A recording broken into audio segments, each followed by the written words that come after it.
ಕರ್ತನಲ್ಲಿ ಪ್ರಿಯರಾದವರೇ, ದೇವರ ಜೀವವುಳ್ಳ ವಾಕ್ಯವನ್ನು ಧ್ಯಾನ ಮಾಡಲು ಯೇಸು ಕ್ರಿಸ್ತನ ಅತಿ ಮಧುರವಾದ ನಾಮದಲ್ಲಿ ನಿಮ್ಮೆಲ್ಲರನ್ನು ಪ್ರೀತಿಯಿಂದ ನಾವು ಸ್ವಾಗತ ಮಾಡುತ್ತೇವೆ.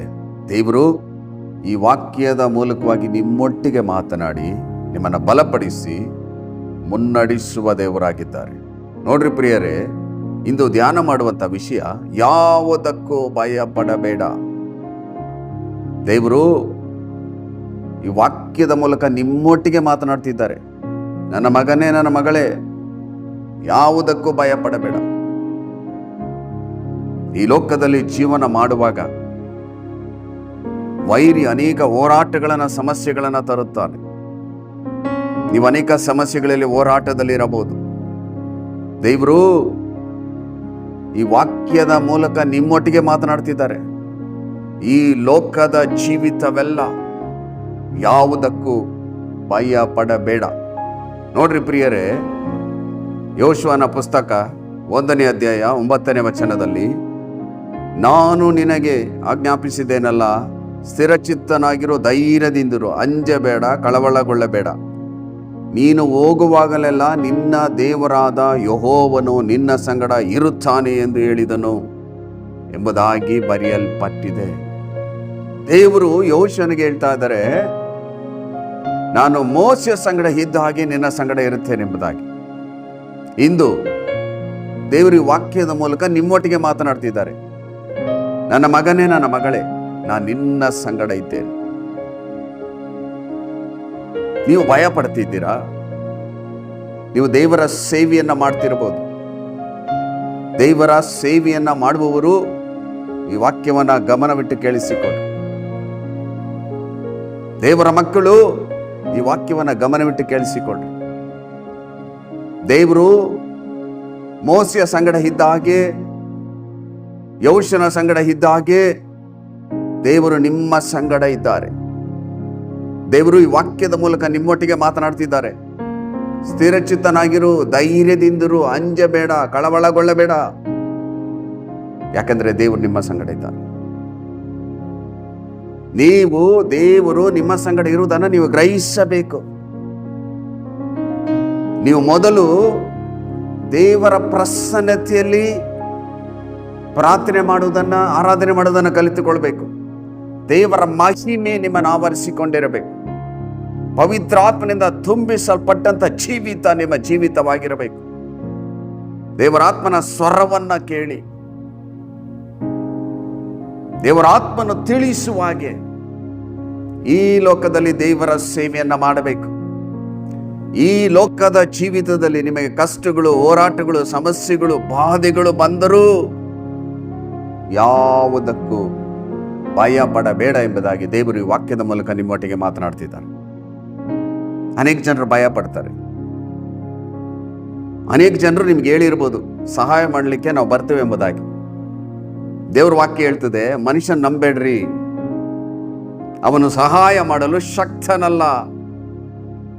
ದೇವರ ಸೇವಕರು ದೇವರನ್ನೇ ನಂಬಿರಬೇಕು.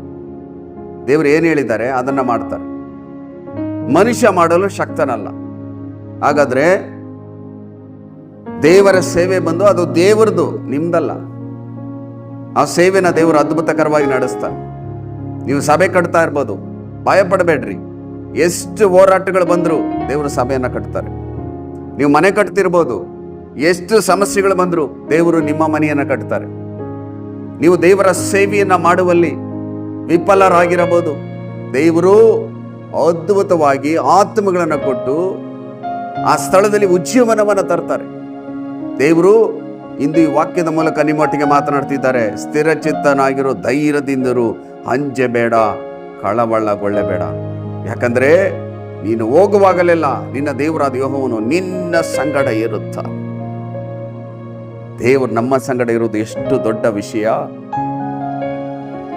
ಸಕಲವನ್ನ ಉಂಟು ಮಾಡಿದ ದೇವರು, ರಾಜಾದಿ ರಾಜನು, ಕರ್ತಾದಿ ಕರ್ತನು, ಭೂಮಿ ಆಕಾಶಗಳ ಒಡೆಯನು ನಮ್ಮ ಸಂಗಡ ಇದ್ದಾನೆ.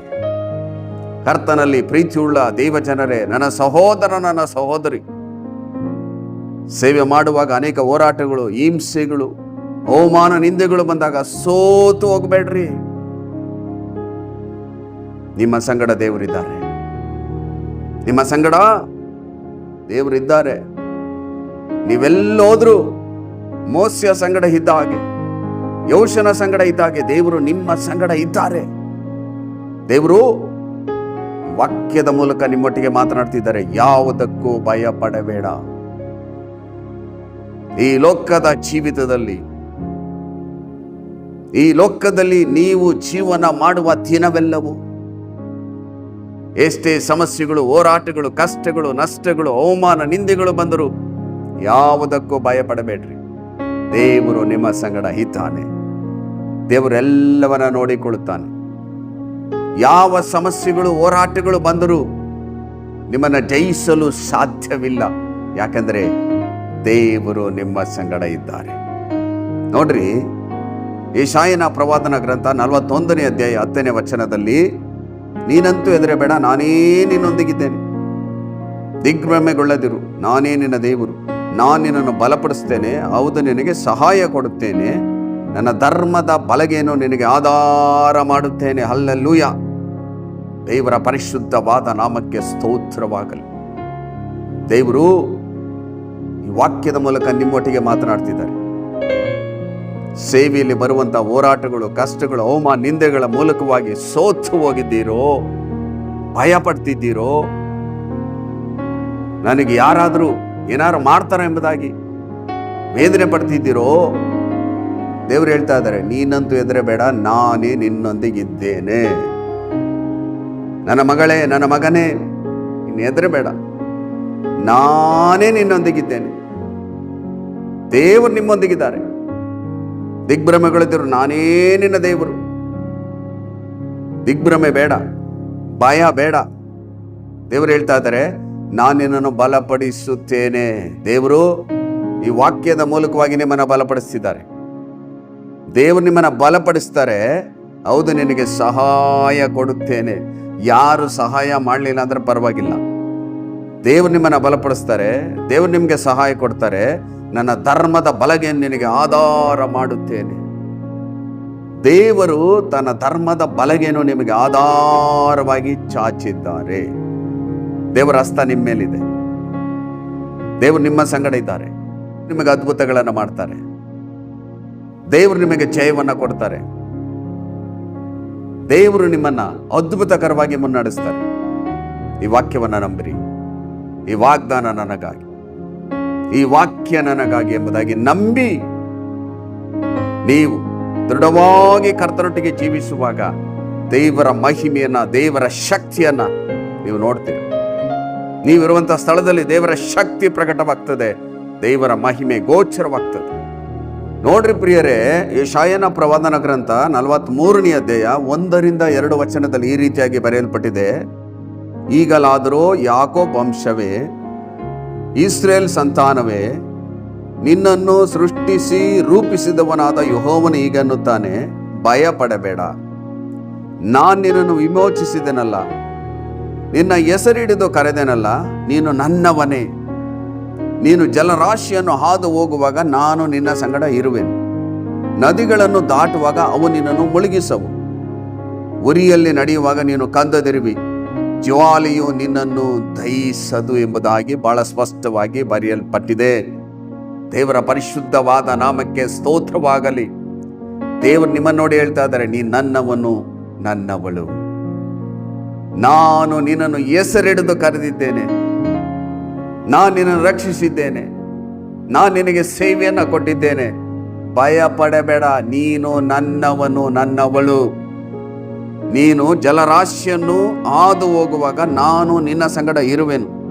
ನದಿಗಳನ್ನು ದಾಟುವಾಗ ಅವು ನಿನ್ನನ್ನು ಮುಳುಗಿಸವು. ಉರಿಯಲ್ಲಿ ನಡೆಯುವಾಗ ನೀನು ಕಂದದಿರುವಿ, ಜ್ವಾಲೆಯು ನಿನ್ನನ್ನು ದಹಿಸದು. ಹಾಗಾದ್ರೆ ಏನಿದ್ರ ಅರ್ಥ? ಜಲರಾಶಿಯನ್ನು ಹಾದು ಹೋಗ್ಬೇಕು, ನದಿಗಳನ್ನು ದಾಟಬೇಕು, ಉರಿಯಲ್ಲಿ ನಡೆಯಬೇಕು. ಅಂದರೆ ಕಷ್ಟಗಳು, ಸಮಸ್ಯೆಗಳು, ಹೋರಾಟಗಳು, ಶೋಧನೆಗಳಲ್ಲಿ ನೀವು ದಾಟಿ ಹೋಗಬೇಕು. ದೇವರು ನಿಮಗೆ ಕೊಟ್ಟಿರುವಂತಹ ಸೇವೆಯಲ್ಲಿ, ದೇವರು ನಿಮಗೆ ಕೊಟ್ಟಿರುವಂತಹ ರಕ್ಷಣೆಯ ಜೀವಿತದಲ್ಲಿ ಕಷ್ಟಗಳು, ಹೋರಾಟಗಳು, ಸಮಸ್ಯೆಗಳು, ಅವಮಾನ, ನಿಂದೆಗಳು ಬರ್ತವೆ. ಆದರೆ ದೇವರೇನು ಹೇಳ್ತಾ ಇದ್ದಾರೆ? ನಾನು ನಿನ್ನ ಸಂಗಡ ಇರುತ್ತೇನೆ. ನೀನು ಜಲರಾಶಿಯನ್ನು ಹಾದು ಹೋಗುವಾಗ ನಾನು ನಿನ್ನ ಸಂಗಡ ಇರುವೆನು. ನದಿಗಳನ್ನು ದಾಟುವಾಗ ಅವು ನಿನ್ನನ್ನು ಮುಳುಗಿಸವು. ಉರಿಯಲ್ಲಿ ನಡೆಯುವಾಗ ನೀನು ಕಂದದಿರುವಿ, ಜ್ವಾಲಿ ನಿನ್ನನ್ನು ದಹಿಸದು. ಯಾಕಂದ್ರೆ ದೇವರು ನಿಮ್ಮ ಸಂಗಡ ಇದ್ದಾರೆ. ದೇವರು ನಿಮ್ಮ ಸಂಗಡ ಇದ್ದಾರೆ. ಈ ಲೋಕದಲ್ಲಿ ಏನೇ ಕಷ್ಟಗಳು, ಹೋರಾಟಗಳು, ಸಮಸ್ಯೆಗಳು, ಬಾಧೆಗಳು, ಬಡತನಗಳು, ಅವಮಾನ, ನಿಂದೆಗಳು ಬಂದರೂ ಯಾವುದಕ್ಕೂ ಭಯ ಪಡಬೇಡ್ರಿ. ಲೋಕದಲ್ಲಿ ಇರುವವನಿಗಿಂತಲೂ ನಮ್ಮಲ್ಲಿರುವ ಆತನ ಹೆಚ್ಚಿನವನು. ಸಕಲವನ್ನ ಉಂಟು ಮಾಡಿದ ಸರ್ವಶಕ್ತನಾದ ದೇವರು ನಮ್ಮ ಸಂಗಡ ಇದ್ದಾನೆ. ದೇವರು ನಮ್ಮ ಸಂಗಡ ಇರುವುದೇ ಆದರೆ ನಮ್ಮನ್ನು ಎದುರಿಸುವವರು ಯಾರು? ದೇವರು ನಿಮ್ಮ ಸಂಗಡ ಇದ್ದಾರೆ. ದೇವರು ನಿಮ್ಮ ಸಂಗಡ ಇರುವುದು ಎಷ್ಟು ದೊಡ್ಡ ವಿಷಯ. ಈ ಲೋಕದಲ್ಲಿ ಏನೇ ಸಮಸ್ಯೆ ಬಂದರೂ ಯಾವುದಕ್ಕೂ ಭಯ ಪಡಬೇಡ್ರಿ. ದೇವರು ಈ ವಾಕ್ಯದ ಮೂಲಕ ನಿಮ್ಮೊಟ್ಟಿಗೆ ಮಾತನಾಡ್ತಿದ್ದಾರೆ. ನೀವು ಭಯ ಪಡ್ತಿದ್ದೀರೋ? ಜನರು ನನ್ನನ್ನು ಏನು ಮಾಡ್ತಾರೆ ಎಂಬುದಾಗಿ ಭಯ ಪಡ್ತಿದ್ದೀರೋ? ನನಗಷ್ಟೊಂದು ತಿಳುವಳಿಕೆ ಇಲ್ಲ ಎಂಬುದಾಗಿ ಭಯ ಪಡ್ತಿದ್ದೀರೋ? ನಾನು ವಿದ್ಯಾವಂತನಲ್ಲ, ಬುದ್ಧಿವಂತನಲ್ಲ, ಏನು ಮಾಡುವುದೆಂಬುದಾಗಿ ಭಯ ಪಡ್ತಿದ್ದೀರೋ? ನಿಮ್ಮನ್ನ ಕರೆದ ದೇವರು ಸರ್ವಶಕ್ತನು, ರಾಜಾದಿ ರಾಜನು, ಕರ್ತಾದಿ ಕರ್ತನು. ಆತನ ಆಲೋಚನೆಯಲ್ಲಿ ದೊಡ್ಡವನು, ಕ್ರಿಯೆಗಳಲ್ಲಿ ಸರ್ವಶಕ್ತನಾಗಿದ್ದಾನೆ. ಆ ದೇವರು ಈ ವಾಕ್ಯದ ಮೂಲಕ ನಿಮ್ಮೊಟ್ಟಿಗೆ ಮಾತನಾಡ್ತಿದ್ದಾರೆ. ಯಾವುದಕ್ಕೂ ಭಯ ಪಡಬೇಡ, ಯಾವುದಕ್ಕೂ ಭಯ ಪಡಬೇಡ. ಏನೇ ಕಷ್ಟಗಳು, ಹೋರಾಟಗಳು, ಸಮಸ್ಯೆಗಳು ಬಂದರೂ ನಿಮ್ಮನ್ನು ಜಯಿಸಲು ಸಾಧ್ಯವಿಲ್ಲ. ಯಾಕಂದ್ರೆ ದೇವರು ನಿಮ್ಮ ಸಂಗಡ ಇದ್ದಾನೆ. ನಿಮ್ಮನ್ನು ಕರೆದ ದೇವರು ನಂಬಿಗಸ್ತನು. ನಿಮ್ಮ ಜೊತೆಯಲ್ಲಿರುವ ದೇವರು ರಾಜಾದಿ ರಾಜನು, ಕರ್ತಾದಿ ಕರ್ತನು, ಸಕಲವನ್ನ ಉಂಟು ಮಾಡಿದ ದೇವರು ನಿಮ್ಮ ಜೊತೆಯಲ್ಲಿ ಇದ್ದಾನೆ. ಶೋಧನೆಗಳು ಬರ್ಬೋದು, ಕಷ್ಟಗಳು ಬರ್ಬೋದು, ಹೋರಾಟಗಳು ಬರ್ಬೋದು, ಆದರೆ ನಿಮ್ಮ ಬಳಿಯಲ್ಲಿ ತಂಗಲು ಇರಲು ಸಾಧ್ಯವಿಲ್ಲ. ಯಾಕಂದ್ರೆ ದೇವರು ನಿಮ್ಮ ಸಂಗಡ ಇದ್ದಾರೆ. ಇದನ್ನು ನೀವು ನೆನಪಲ್ಲಿ ಇಟ್ಕೊಳ್ರಿ. ದೇವರು ನನ್ನ ಸಂಗಡ ಇದ್ದಾರೆ. ನೋಡ್ರಿ ಪ್ರಿಯರೇ, ವಾಕ್ಯದಲ್ಲಿ ಏನು ಬರೆಯಲ್ಪಟ್ಟಿದೆ? ಯೆಶಾಯನ ಪ್ರವಾದನ ಗ್ರಂಥ 54ನೇ ಅಧ್ಯಾಯ 17ನೇ ವಚನದಲ್ಲಿ, ನಿನ್ನನ್ನು ಎದುರಿಸಲು ಕಲ್ಪಿಸಿದ ಯಾವ ಆಯುಧವು ಜಯಿಸುವುದೆಂಬುದಾಗಿ ದೇವರು ಹೇಳಿದ್ದಾರೆ. ನಿನ್ನನ್ನು ಎದುರಿಸಲು ಕಲ್ಪಿಸಿದ ಯಾವ ಆಯುಧವು ಜಯಿಸದು. ನಿಮ್ಮ ವಿರುದ್ಧವಾಗಿ ಏನೆಲ್ಲ ಸೈತಾನನು ಶೋಧನೆಗಳನ್ನು, ಕಷ್ಟಗಳನ್ನು, ಹೋರಾಟಗಳನ್ನು, ಸಮಸ್ಯೆಗಳನ್ನು, ಅವಮಾನ, ನಿಂದೆಗಳನ್ನು ತಂದರೂ ನಿಮ್ಮನ್ನು ಜಯಿಸಲು ಸಾಧ್ಯವಿಲ್ಲ. ಯಾಕಂದರೆ ದೇವರು ನಿಮ್ಮ ಸಂಗಡ ಇದ್ದಾರೆ. ದೇವರು ಹೇಳಿದ್ದಾರೆ, ನೀನು ನನ್ನವನು, ನಾನು ನಿನ್ನನ್ನು ಆರಿಸಿಕೊಂಡಿದ್ದೇನೆ, ನಿನ್ನ ಹೆಸರಿಡಿದು ಕರೆದಿದ್ದೇನೆ, ನಾನು ನಿನಗೆ ಸೇವೆಯನ್ನು ಕೊಟ್ಟಿದ್ದೇನೆ, ನಾನು ನಿನ್ನನ್ನು ರಕ್ಷಿಸಿದ್ದೇನೆ, ನಾನೇ ನಿನ್ನ ಸಂಗಡ ಇರುತ್ತೇನೆ. ನಿನ್ನನ್ನು ಎದುರಿಸಲು ಕಲ್ಪಿಸಿದ ಯಾವ ಆಯುಧವು ಜಯಿಸದು. ನೀವು ಭಯ ಪಡ್ತಿದ್ದೀರೋ? ಯಾರು ನಿಮಗೆ ಸಹಾಯ ಮಾಡುವಂತ ಅವಶ್ಯಕತೆ ಇಲ್ಲ. ದೇವರು ಸಹಾಯ ಮಾಡ್ತಾರೆ. ದೇವರು ಅದ್ಭುತ ಸ್ವರೂಪನು, ಆಲೋಚನಾ ಕರ್ತನು, ಪರಾಕ್ರಮಿಯಾದ ದೇವರು, ನಿತ್ಯನಾದ ತಂದೆ, ಸಮಾಧಾನ ಪ್ರಭು ದೇವರು ನಿಮ್ಮ ಜೊತೆಯಲ್ಲಿದ್ದಾರೆ. ಆತನು ಯಾವ ಸಮಯದಲ್ಲಿ ನಿಮಗೇನು ಮಾಡಬೇಕು ದೇವರಿಗೆ ಚೆನ್ನಾಗಿ ತಿಳಿದಿದೆ. ಯಾವುದಕ್ಕೂ ಭಯ ಪಡಬೇಡ್ರಿ. ದೇವರ ಸೇವೆಯನ್ನು ಧೈರ್ಯವಾಗಿ ಮಾಡ್ರಿ. ನೀವು ರಕ್ಷಣೆ ಹೊಂದಿದ್ದೀರೋ, ಯೇಸುವನ್ನ ಧೈರ್ಯವಾಗಿ ಹೇಳ್ರಿ. ಸತ್ಯ ದೇವರನ್ನ ಎಲ್ರಿಗೆ ಪ್ರಕಟಪಡಿಸಿರಿ. ದೇವರು ನಿಮ್ಮ ಸಂಗಡ ಇದ್ದಾರೆ. ದೇವರು ನಿಮ್ಮ ಸಂಗಡ ಇದ್ದಾರೆ. ಈ ವಾಕ್ಯದ ಮೂಲಕವಾಗಿ ದೇವರು ನಿಮ್ಮೊಟ್ಟಿಗೆ ಮಾತನಾಡ್ತಿದ್ದಾರೆ. ನನ್ನ ಮಗನೇ, ನನ್ನ ಮಗಳೇ, ಯಾವುದಕ್ಕೂ ಭಯ ಪಡಬೇಡ. ದೇವರು ನಿಮ್ಮ ಸಂಗಡ ಇರುವುದರಿಂದ ನೀವು ಭಯ ಪಡುವಂತ ಅವಶ್ಯಕತೆ ಇಲ್ಲ. ನೋಡ್ರಿ, ವಾಕ್ಯದಲ್ಲಿ ಏನು ಬರೆಯಲ್ಪಟ್ಟಿದೆ? ಯೆಹೋಶುವನ ಪುಸ್ತಕ 1ನೇ ಅಧ್ಯಾಯ 5ರಿಂದ 6 ವಚನದಲ್ಲಿ, ನಿನ್ನ ಜೀವಮಾನದಲ್ಲೆಲ್ಲ ಒಬ್ಬನು ನಿನ್ನ ಮುಂದೆ ನಿಲ್ಲನು. ನಾನು ಮೋಶೆಯ ಸಂಗಡ ಇದ್ದ ಹಾಗೆ ನಿನ್ನ ಸಂಗಡಲು ಇರುವೆನು. ನಿನ್ನನ್ನು ಕೈ ಬಿಡುವುದಿಲ್ಲ, ತೊರೆಯುವುದಿಲ್ಲ. ಸ್ಥಿರಚಿತ್ತನಾಗಿರು, ಧೈರ್ಯದಿಂದಿರು. ನೋಡಿದ್ರಾ? ದೇವರು ವಾಕ್ಯದ ಮೂಲಕವಾಗಿ ನಿಮ್ಮೊಟ್ಟಿಗೆ ಮಾತನಾಡ್ತಿದ್ದಾರೆ. ನಿನ್ನ ಜೀವಮಾನದಲ್ಲೆಲ್ಲ ಒಬ್ಬನು ನಿನ್ನ ಮುಂದೆ ನಿಲ್ಲನು. ನಾನು ಮೋಶೆಯ ಸಂಗಡ ಇದ್ದ ಹಾಗೆ ನಿನ್ನ ಸಂಗಡದಲ್ಲಿ ಇರುವೆನು. ನಿನ್ನನ್ನು ಕೈ ಬಿಡುವುದಿಲ್ಲ, ತೊರೆಯುವುದಿಲ್ಲ. ಸ್ಥಿರಚಿತ್ತನಾಗಿರು, ಧೈರ್ಯದಿಂದಿರು. ಈ ಲೋಕದಲ್ಲಿ ನೀವು ಜೀವನ ಮಾಡುವಾಗ ದೇವರೊಂದಿಗೆ ಜೀವಿಸಬೇಕು, ದೇವರ ವಾಕ್ಯದಂತೆ ಜೀವಿಸಬೇಕು, ದೇವರ ಪ್ರಸನ್ನತೆಯಲ್ಲಿ ನೀವು ಜೀವಿಸಬೇಕು. ಪವಿತ್ರಾತ್ಮನಿಂದ ತುಂಬಿಸಲ್ಪಟ್ಟಂತ ಜೀವಿತ ನಿಮ್ಮ ಜೀವಿತವಾಗಿರಬೇಕು. ನಿಮ್ಮೊಂದಿಗೆ ದೇವರಿದ್ದಾನೆಂಬಂತ ಗ್ರಹಿಕೆ ನಿಮಗಿರಬೇಕು. ದೇವರು ಏನು ಹೇಳ್ತಾ ಇದ್ದಾರೆ? ನಿನ್ನ ಜೀವಮಾನವೆಲ್ಲ ಒಬ್ಬನು ನಿನ್ನ ಮುಂದೆ ನಿಲ್ಲನು. ನಾನು ಮೋಶೆಯ ಸಂಗಡ ಇದ್ದಾಗೆ ನಿನ್ನ ಸಂಗಡ ಇರುತ್ತೇನೆ. ದೇವರು ಯೋಶುವನಿಗೆ ಹೇಳಿದ್ರು, ಇಂದು ನಿಮಗೆ ಹೇಳ್ತಾ ಇದ್ದಾರೆ, ನಾನು ನಿನ್ನ ಸಂಗಡ ಇರುತ್ತೇನೆ.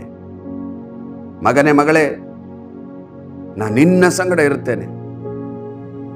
ನೀವು ಸೇವೆಯ ವಿಷಯದಲ್ಲಿ ಬಹಳ ಸೋತು ಹೋಗಿದ್ದೀರೋ, ವೇದನೆ ಪಡ್ತಿದ್ದೀರೋ, ನಾನು ರಕ್ಷಣೆ ಹೊಂದಿದೆ, ಆದರೆ ಎಷ್ಟು ಹೋರಾಟಗಳು ಎಂಬುದಾಗಿ ಸೋತು ಹೋಗಿದ್ದೀರೋ, ಸೋತು ಹೋಗಬೇಡ್ರಿ. ಈ ಸಮಯದಲ್ಲಿ ನೀವೇನು ಹೇಳಬೇಕು? ದೇವರೇ, ನೀನು ನನ್ನ ಸಂಗಡ ಇರುವುದರಿಂದ ನಾನು ನಿನ್ನಲ್ಲಿ ನಂಬಿಕೆ ಇಡುತ್ತೇನೆ. ನಾನು ಯೇಸು ಕ್ರಿಸ್ತನಲ್ಲಿ ಸ್ಥಿರವಾಗಿರುತ್ತೇನೆ. ನನ್ನ ನಂಬಿಕೆ ನೀನೆ, ನನ್ನ ಬಲವು ನೀನೆ, ನನಗೆ ಸರ್ವವೂ ನೀನೆ ಎಂಬುದಾಗಿ ಹೇಳುವಾಗ ದೇವರು ವೈರಾಗ್ಯವುಳ್ಳವನಾಗಿ ನಿಮಗೆ ಅನೇಕ ಅದ್ಭುತಗಳನ್ನು ಮಾಡುತ್ತಾರೆ. ಮೋಶೆಯ ಸಂಗಡ ಇದ್ದ ಹಾಗೆ, ಯೋಶನ ಸಂಗಡ ಇದ್ದ ಹಾಗೆ ದೇವರು ನಿಮ್ಮ ಸಂಗಡ ಇದ್ದಾರೆ. ಭಯ ಪಡಬೇಡ್ರಿ. ಯಾವ ವಿಷಯದಲ್ಲಿ ಭಯ ಪಡ್ತಿದ್ದೀರಾ? ಯಾವ ವಿಷಯದಲ್ಲೂ ಭಯ ಪಡಬೇಡ್ರಿ. ನೀವು ವ್ಯಾಧಿಯಿಂದ ಬಳಲುತ್ತಿರಬಹುದು. ದೇವರು ನಿಮ್ಮ ಬಳಿಯಲ್ಲಿ ಇರುವುದರಿಂದ ವ್ಯಾಧಿ, ರೋಗ ನಿಮ್ಮ ಬಳಿಯಲ್ಲಿ ತಂಗಲು ಸಾಧ್ಯವಿಲ್ಲ. ಕಷ್ಟಗಳು, ಹೋರಾಟಗಳು, ಶೋಧನೆಗಳಿರಬಹುದು. ಅದ್ಯಾವುದು ನಿಮ್ಮನ್ನು ಜಯಿಸಲು ಸಾಧ್ಯವಿಲ್ಲ. ಯಾಕಂದರೆ ದೇವರು ನಿಮ್ಮ ಸಂಗಡ ಇದ್ದಾರೆ. ನೀವೇನು ಮಾಡಬೇಕಂದ್ರೆ ದೇವರ ಸಂಗಡ ನೀವಿರಬೇಕು. ದೇವರ ವಾಕ್ಯದಂತೆ ನೀವಿರಬೇಕು. ದೇವರ ಆತ್ಮನು ಏನು ಹೇಳ್ತಾರೋ ಅದನ್ನ ಈ ಲೋಕದಲ್ಲಿ ನೀವು ಮಾಡಬೇಕು. ದೇವರ ಆತ್ಮನ ಸ್ವರವನ್ನು ನೀವು ಕೇಳಬೇಕು. ದೇವರ ವಾಕ್ಯದಂತೆ ಜೀವಿಸಬೇಕು. ಇದು ಬಹಳ ಬಹಳ ಮುಖ್ಯ. ದೇವರು ನಿಮ್ಮ ಸಂಗಡ ಇರುವುದೇ ಆದರೆ ಈ ಲೋಕದಲ್ಲಿ ಯಾವುದಕ್ಕೂ ನೀವು ಭಯಪಡುವಂಥ ಅವಶ್ಯಕತೆ ಇಲ್ಲ. ಕರ್ತನಲ್ಲಿ ಪ್ರೀತಿಯುಳ್ಳ ದೇವ ಜನರೇ, ನನ್ನ ಸಹೋದರ, ನನ್ನ ಸಹೋದರಿ, ಸೇವೆಯನ್ನ ಧೈರ್ಯವಾಗಿ ಮಾಡ್ರಿ. ನೀವು ರಕ್ಷಣೆ ಹೊಂದಿದ್ದೀರೋ, ಕರ್ತನಿಗಾಗಿ ವೈರಾಗ್ಯವಾಗಿ ನಿಲ್ರಿ. ದೇವರು ನಿಮಗೋಸ್ಕರ ಎಲ್ಲವನ್ನ ಮಾಡಿ ಮುಗಿಸುತ್ತಾನೆ. ನಿಮ್ಮನ್ನ ಕರೆದ ದೇವರು ನಂಬಿಗಸ್ತನು. ಆತ ನಿಮ್ಮ ನೋಡುವ ದೇವರು, ನಿಮ್ಮನ್ನ ತಿಳಿದಿರುವ ದೇವರು. ನಿಮ್ಮ ಅಗತ್ಯತೆಗಳು ಆತನಿಗೆ ತಿಳಿದದೆ. ತಕ್ಕ ಸಮಯದಲ್ಲಿ ನಿಮಗೆ ಅದ್ಭುತಗಳನ್ನು ಮಾಡುತ್ತಾರೆ. ಚಿಂತೆ ಮಾಡಬೇಡ್ರಿ, ಯಾವುದಕ್ಕೂ ಭಯ ಪಡಬೇಡ್ರಿ. ನೀವು ತೀರ್ಮಾನ ಮಾಡಬೇಕು, ಇನ್ನು ಮುಂದೆ ನನ್ನ ಜೀವಿತ ಕಾಲವೆಲ್ಲ ಯಾವುದಕ್ಕೂ ನಾನು ಭಯ ಪಡುವುದಿಲ್ಲ, ಚಿಂತೆ ಮಾಡುವುದಿಲ್ಲ. ದೇವರು ನನ್ನ ಸಂಗಡ ಇದ್ದಾರೆ ಎಂಬುದಾಗಿ ನೀವು ನಂಬಿ ಜೀವನ ಮಾಡಬೇಕು. ನೋಡ್ರಿ ಪ್ರಿಯರೇ, ದೇವರ ವಾಕ್ಯದಲ್ಲಿ ಎಷ್ಟು ಸ್ಪಷ್ಟವಾಗಿ ಬರೆಯಲ್ಪಟ್ಟಿದೆ. ಯೆಶಾಯನ ಪ್ರವಾದನ ಗ್ರಂಥ 44ನೇ ಅಧ್ಯಾಯ 1-3 ವಚನದಲ್ಲಿ ಈ ರೀತಿಯಾಗಿ ಬರೆಯಲ್ಪಟ್ಟಿದೆ. ನನ್ನ ಸೇವಕನಾದ ಯಾಕೋಬೆ, ನಾನು ಆದುಕೊಂಡ ಇಸ್ರಾಯೇಲೇ, ಈಗ ಕೇಳು. ನಿನ್ನನ್ನು ನಿರ್ಮಾಣ ಮಾಡಿ ಗರ್ಭದಿಂದಲೂ ರೂಪಿಸ್ತಾ ಬಂದು ನಿನಗೆ ಸಹಾಯ ಮಾಡುವನಾದ ಯೆಹೋವನು ಹೀಗೆನ್ನುತ್ತಾನೆ, ನನ್ನ ಸೇವಕನಾದ ಯಾಕೋಬೆ, ನಾನು ಆದುಕೊಂಡ ಯಶೂರನೇ, ಭಯಪಡಬೇಡ. ಬತ್ತಿದ ಭೂಮಿಯಲ್ಲಿ ಮಳೆಗೆರೆದು ಒಣ ನೆಲದಲ್ಲಿ ಕಾಲುವೆಗಳನ್ನು ಹರಿಸುವೆನು. ನಿನ್ನ ಸಂತಾನದವರಲ್ಲಿ ನನ್ನ ಆತ್ಮನು, ನಿನ್ನ ಸಂತತಿಯವರ ಮೇಲೆ ನನ್ನ ಆಶೀರ್ವಾದವನ್ನು ಸುರಿಸುವೆನೆಂಬುದಾಗಿ ದೇವರು ವಾಕ್ಯದ ಮೂಲಕ ನಿಮ್ಮೊಟ್ಟಿಗೆ ಮಾತನಾಡ್ತಿದ್ದಾರೆ. ನಿಮ್ಮನ್ನ ಹೆಸರಿಡಿದು ಕರೆದು ನಿಮ್ಮ ಸಂಗಡ ವಾಕ್ಯದ ಮೂಲಕ ಮಾತನಾಡ್ತಿದ್ದಾರೆ. ಭಯಪಡಬೇಡ. ಬತ್ತಿದ ಭೂಮಿಯಲ್ಲಿ ಮಳೆಗೆರೆದು ಒಣ ನೆಲದಲ್ಲಿ ಕಾಲುವೆಗಳನ್ನು ಹರಿಸುವೆನು. ನಿನ್ನ ಸಂತಾನದವರಲ್ಲಿ ನನ್ನ ಆತ್ಮವನ್ನು, ನಿನ್ನ ಸಂತತಿಯವರ ಮೇಲೆ ನನ್ನ ಆಶೀರ್ವಾದವನ್ನು ಸುರಿಸುವೆನು. ಹಲ್ಲೆಲೂಯಾ. ನಿನ್ನ ಸಂತಾನದವರಲ್ಲಿ ನನ್ನ ಆತ್ಮನು, ನಿನ್ನ ಸಂತತಿಯ ಮೇಲೆ ನನ್ನ ಆಶೀರ್ವಾದವನ್ನು ಸುರಿಸ್ತೇನೆ. ದೇವರು ವಾಗ್ದಾನ ಮಾಡ್ತಿದ್ದಾರೆ.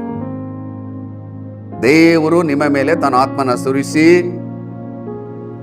ತನ್ನ ಆಶೀರ್ವಾದದಿಂದ ನಿಮ್ಮನ್ನು ತುಂಬಿಸಿ ಎಲ್ಲ ಸಮಸ್ಯೆಗಳಿಂದ ಬಿಡುಗಡೆ ಕೊಟ್ಟು ನಿಮ್ಮ ಕುಟುಂಬದಲ್ಲಿ ಅನೇಕ ಅದ್ಭುತಗಳನ್ನು ಮಾಡಲು ದೇವರು ಸಿದ್ಧವಾಗಿದ್ದಾರೆ.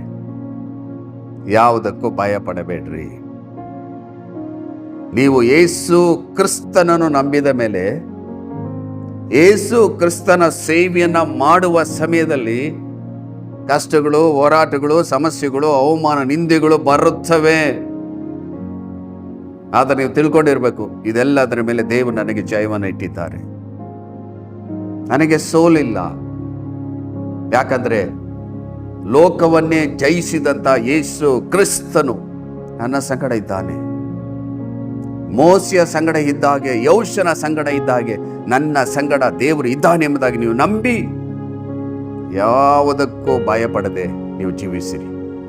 ದೇವರು ಈ ವಾಕ್ಯದ ಮೂಲಕವಾಗಿ ನಿಮ್ಮೊಟ್ಟಿಗೆ ಮಾತನಾಡಿರುವಾಗ ಈ ವಾಗ್ದಾನದ ಮೇಲೆ ನಂಬಿಕೆ ಇಟ್ಟು, ದೇವರೇ ಈ ವಾಕ್ಯದಂತೆ ನನ್ನನ್ನು ಆಶೀರ್ವಾದ ಮಾಡೋದಕ್ಕಾಗಿ ಸ್ತೋತ್ರ ಎಂಬುದಾಗಿ ನಂಬಿ ಜೀವನ ಮಾಡ್ರಿ. ಬಹಳ ಸ್ಪಷ್ಟವಾಗಿ ಬರೆಯಲ್ಪಟ್ಟಿದೆ, ಬತ್ತಿದ ಭೂಮಿಯಲ್ಲಿ ಮಳೆಗೆರೆದು ಒಣ ನೆಲದಲ್ಲಿ ಕಾಲುವೆಗಳನ್ನು ಹರಿಸಬೇಕು. ದೇವರ ಕೈಯಲ್ಲಿ ಆಗದ ಕಾರ್ಯ ಒಂದು ಇಲ್ಲ. ದೇವರೆಲ್ಲವನ್ನ ಮಾಡ್ತಾರೆ. ಬತ್ತಿದ ಭೂಮಿಯಲ್ಲಿ ಏನಿರುವುದಿಲ್ಲ. ನಿಮ್ಮ ಜೀವನ ಆ ರೀತಿಯಾಗಿರಬಹುದು. ನಿಮ್ಮ ಜೀವಿತದಲ್ಲಿ ದೇವರ ಅದ್ಭುತಗಳನ್ನು ಮಾಡ್ತಾರೆ. ನಿಮ್ಮ ಕೈಯಲ್ಲಿ ಏನೂ ಇಲ್ಲದೆ ಇರಬಹುದು. ನಿಮಗೆ ಸಹಾಯ ಮಾಡುವರು ಯಾರು ಇಲ್ಲದೆ ಇರಬಹುದು.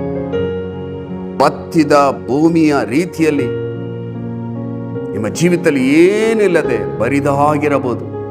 ದೇವರು ವಾಕ್ಯದ ಮೂಲಕ ಮಾತನಾಡ್ತಿದ್ದಾರೆ. ಯಾವುದಕ್ಕೂ ಭಯಪಡಬೇಡ, ನಾನು ನಿನಗೆಲ್ಲವೂ ಆಗಿದ್ದೇನೆ. ದೇವರು ನಿಮಗೆ ತಂದೆಯಾಗಿ, ತಾಯಿಯಾಗಿ, ಸ್ನೇಹಿತನಾಗಿ, ಒಡೆಯನಾಗಿ, ನಿಮ್ಮನ್ನು ಬಲಪಡಿಸುವ ದೇವರಾಗಿ, ರೂಪಿಸುವ ದೇವರಾಗಿ, ತನ್ನ ಆತ್ಮನಿಂದ ನಿಮ್ಮನ್ನು ತುಂಬಿಸಿ ದೇವರು ತಕ್ಕ ಸಮಯದಲ್ಲಿ ನಿಮ್ಮನ್ನು ಆಶೀರ್ವದಿಸಿ ನಿಮ್ಮನ್ನು ಮುನ್ನಡೆಸುವ ದೇವರಾಗಿದ್ದಾರೆ. ಬನ್ನಿ ಪ್ರಿಯರೇ, ದೇವರೇ ನೀನು ನನಗೆಲ್ಲವೂ ಆಗಿದ್ದಿ. ನನ್ನ ಜೀವಿತ ಕಾಲವೆಲ್ಲ ನಾನು ಭಯಪಡುವುದಿಲ್ಲ.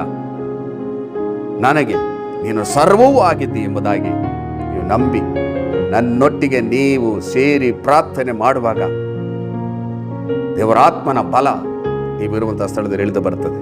ಬನ್ನಿ ಪ್ರಿಯರೇ, ಪ್ರಾರ್ಥನೆ ಮಾಡೋಣ.